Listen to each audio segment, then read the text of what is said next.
young men. This is commentary from James Brown. The numbers are clear and in some ways surprising. In other ways, not so much. Young men and women are on different paths. More women, aged 25 to 34, are entering the workforce than ever before, while young men seem to be treading water. Over the last decade, the share of young men in the labor market has not grown. In fact, men in this group are twice as likely to live with their parents compared to women.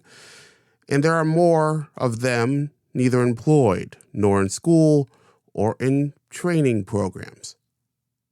But these statistics don't capture the personal stories behind all this. The Wall Street Journal spoke to Dan and Joana Moreno, for example. Their daughter recently graduated from business school and got engaged, while their 3 adult sons are still living at home. Dan told them that they love them. But that's not how you build a life. No kidding. Then there's Ronan Convery, a 21-year-old whose college experience was derailed because he partied too much. His post-pandemic return to campus was more about socializing than studying. I didn't actually spend the time to think, hey, are these people I'm hanging out with good people? He said. It's a question that many of us have to ask at some point in our lives. So, hey, what's going on here? Experts point to several factors. Gender roles are shifting, and the traditional single-earner family structure is disappearing. On top of that, industries that typically employed young men, like manufacturing, have been in decline. According to Richard V. Reeves of the American Institute of Boys and Men, many young men are feeling uncertain about their place in society. They're unsure if they're needed by their families or their communities.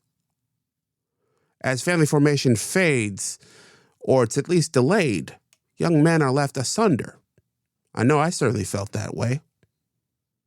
If we want to have a happy, healthy society going forward, we need both sexes to feel like they have places in our society. I understand on some levels the overcorrection that's happened in the recent decades.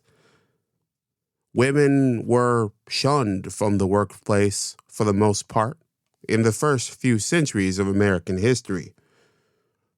But I do think there's a future where both men and women can feel like they have the same platter of options without one dominating the other.